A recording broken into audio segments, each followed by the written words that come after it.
I love ULTRAKILL. It is my favorite FPS game ever. And a huge part of that is how well its gameplay systems work together.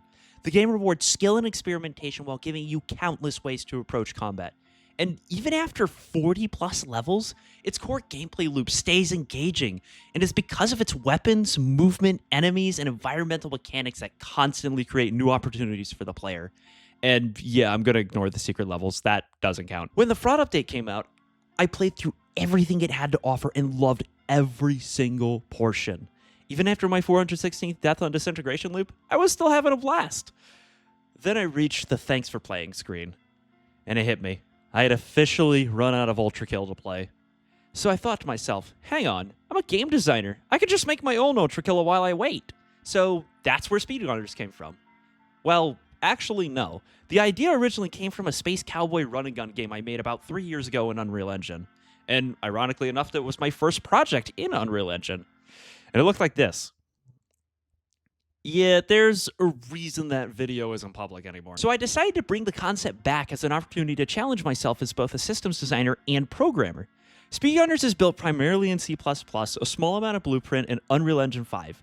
The goal of this project is to focus on making movement, weapons, and scoring work together to reward skill-based gameplay. In this showcase, I'm going to break down what I've built, why I designed the systems the way I did, and how they come together to form the game's core gameplay loop.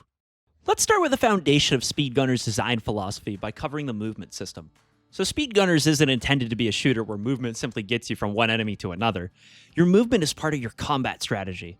It's intended to be easy to learn and hard to master. Your base moveset includes running, jumping, dashing, sliding, diving, wall running, and grappling, with the most important part of these mechanics being momentum.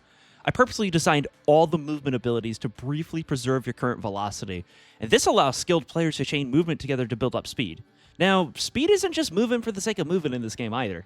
It's directly connected to the game's scoring system. The faster you move, the higher your score multiplier can become. That means movement creates a risk-reward system.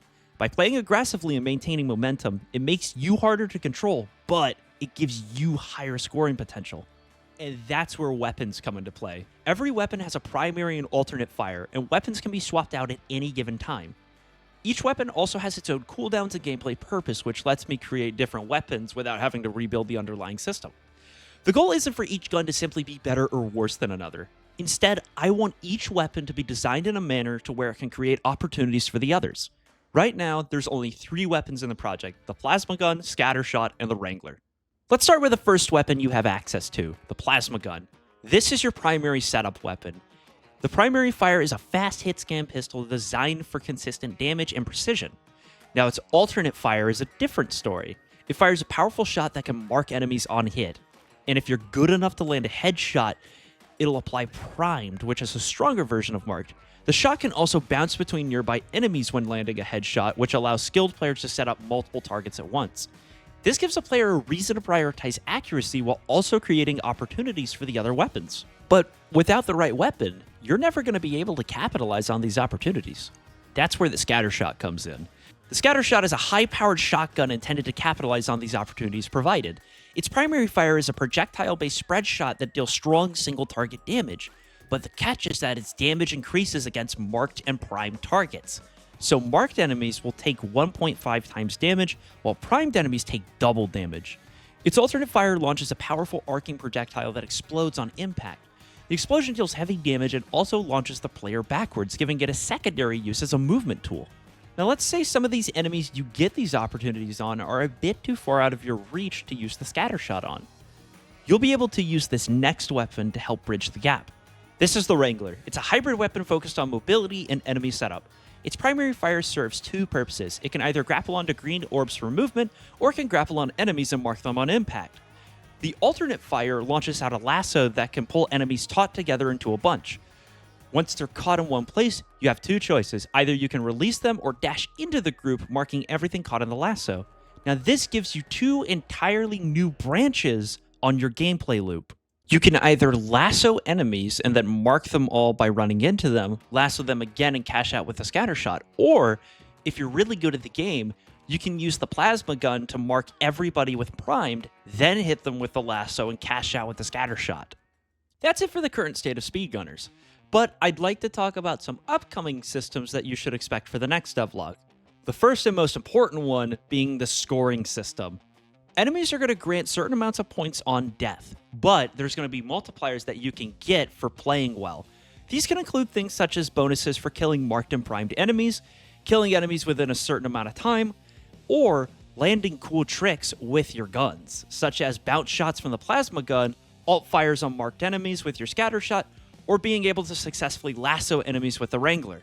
The second system you'll see is enemy AI. I plan to push that further a lot more because currently it's pretty basic, just a couple block enemies running around. I'd like to push it with some enemies that function better with the gameplay to actually make it feel more cohesive and refreshing. The final new thing that'll be upcoming are 2 new weapons. One is a gun and the other isn't. I'm not going to explain any more on that. Instead, I'm going to talk about some of the upcoming reworks and bug fixes I'll be doing. The first change is going to be the biggest one, that being to how marked and prime are going to work moving forward. Now, these status afflictions are going to do more than just give damage bonuses. In fact, they could change how you interact with a weapon entirely. Marked is going to be giving the base unique effects, but primed is going to amplify that dramatically, and this is because the plasma gun is intended to be the only weapon that ever inflicts primed. The other thing is I'll be making some placeholder UI for the player.